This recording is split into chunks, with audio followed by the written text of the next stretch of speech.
Oh, shoot! I'm sorry, human. I don't like you the way you like me. Romantically, I mean. I tried very hard to. I thought that because you flirted with me, that I was supposed to go on a date with you. Then, on the date, feelings would blossom forth. I would be able to match your passion for me. But alas, I, the great Papyrus, have failed. I feel just the same as before, and instead, by dating you, I've only drawn you deeper into your intense love for me. A dark prison of passion with no escape. How could I have done this to my dear friend? No, wait! That's wrong! I can't fail at anything, human! I help you through these trying times. I'll keep being your cool friend and act like this never happened. After all, you are very great. It would be tragic to lose your friendship. So please, don't cry because I won't kiss you. Because I don't even have lips. And hey, someday you'll find someone as great as me. Well, no, that's not true. But how'd you settle for a second best? Even though he means well and thinks he hasn't failed, he has. He has failed you.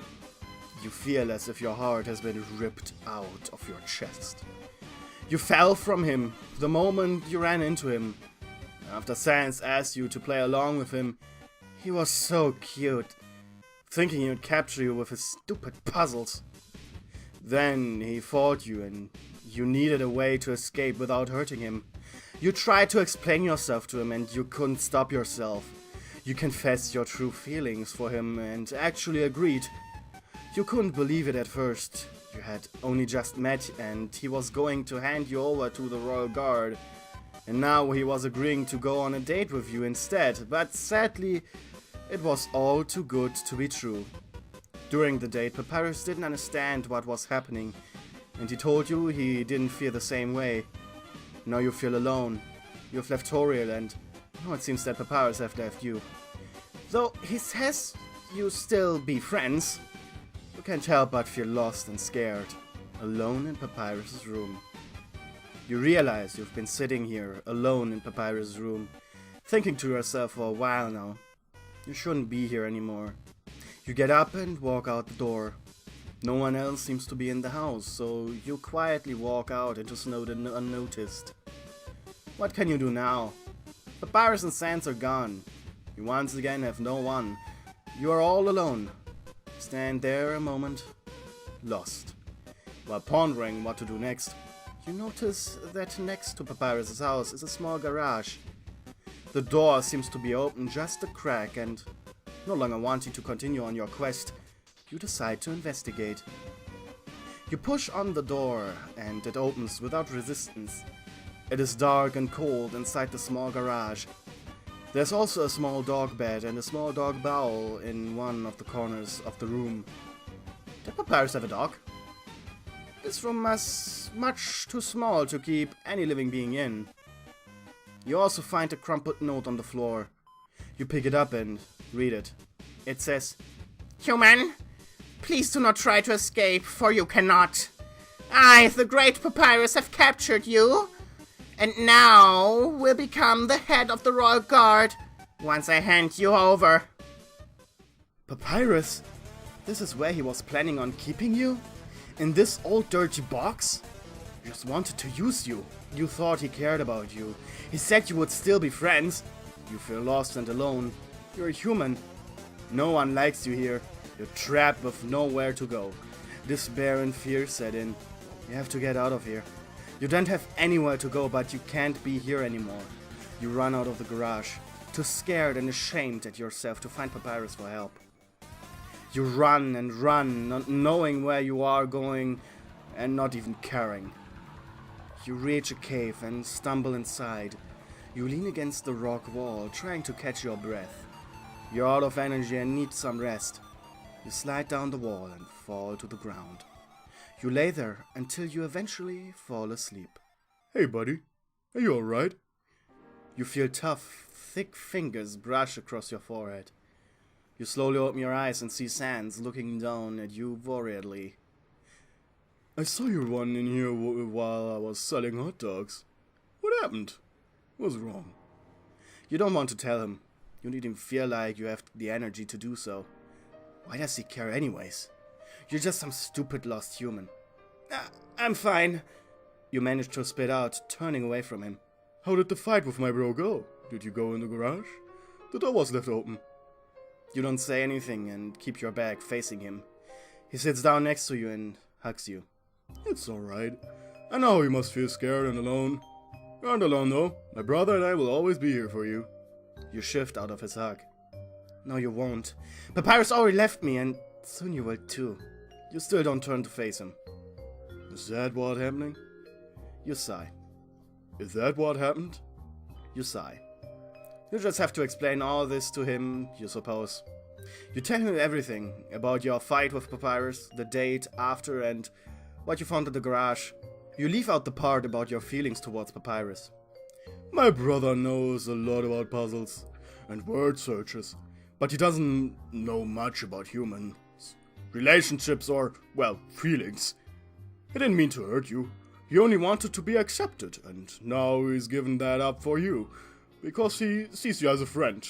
I guess you could say he cares for you, huh? He's right. You understand now. Papyrus didn't mean to hurt you. He didn't know what he was doing. He gave up his dreams in order to save you because he cares about you. You feel your heart swell as you listen to Sans. You don't know how you didn't realize it. Papyrus gave away everything he ever wanted for you. Yet he only sees you as a friend. That's the part you wish wasn't true. You turn around to face Sans and nod at him. There's that pretty face. So you see, my big goofy bro is just trying his best. You nod again and hug Sans. He wraps his arms around you and pulls you close. It's just, I wish Papyrus understood. You trail off, not sure how to tell Sans your feelings for his brother. I know how you feel about him. He does? How? You do? How do you know? I see the way you look at him. It's the same way I look at you. Did he just... Sans, what are you talking about? He turns away from you nervously, not sure what to say. I guess you could say I have a boner for you. He smiles his usual goofy smile and shrugs his shoulders. You can't help it. You giggle at his stupid joke. He's so sweet. You've always had kind of a thing for him, but you never knew he felt this way about you. Sans, you're so cute. I guess you could say I feel the same way. You say, smiling, your body still close to him. Son, you feel his body slowly moving, pulsing almost as if it was flowing with energy. Sans, are you okay? You ask as you slowly look up at him. What looks like thin blue fire lightly forms around him. Don't worry, this is my power. It allows me to feel something my brother can do. What was he talking about? You don't know what's going on, and he looks dangerous despite his statement. You strike against his grip and he lets his arm fall to your sides. What are you talking about? You never knew Sans had powers. Papyrus didn't return your feelings for him because he doesn't have feelings. He lacks the ability to feel. With my powers, I can feel. That's why Papyrus didn't return your feelings. Because he can't feel. But Sans can, so he has feelings for you? All of this confusing information was making your head hurt. I can feel how you feel for him. I can feel my feelings for you. I can feel you. He carefully puts his arms around you again, slowly allowing you plenty of time to push away. Wanting to learn more about Sans and his powers, you let him. I know how you must have felt with Papyrus. I feel the same way about you. I want to show you how I feel about you. He looks up at you. His pupils are gone. All that's left is darkness. Suddenly, one shining, glowing eye appears in one of his empty eye sockets and stares directly at you. His one glowing eye, paired with the darkness of his empty eye socket, is terrifying, but at the same time also mesmerizing and sexy, as it pierces through you. He says all of this calmly and slowly while his glowing eye slices through you. He lets go of you, slowly runs his thick fingers up and down your body. They are humming with energy and send chills through you. He then presses his skull against your face, his energy-forming lips that slowly and tenderly kiss you. He moves down to your neck, where his energy forms a soft, wet tongue that licks your neck as he wraps his arms around you once again. You moan quietly, loving the soft, buzzing feeling of his energy. His lips smile against your neck and he pulls you on top of him, so that you're sitting on his lap. Sans slowly pulls off your shorts and underwear, leaving your bottom half bare. He slides his fingers across your legs. The roughness of his bones, mixed with the flow of his energy, make you itch for more. He starts slowly massaging your thighs, moving closer and closer between your legs. His teasing is excruciating. You don't want to wait anymore. In order to speed up the process, you open your legs fully for him. You want more. He smiles as he says this, his energy buzzing all around him.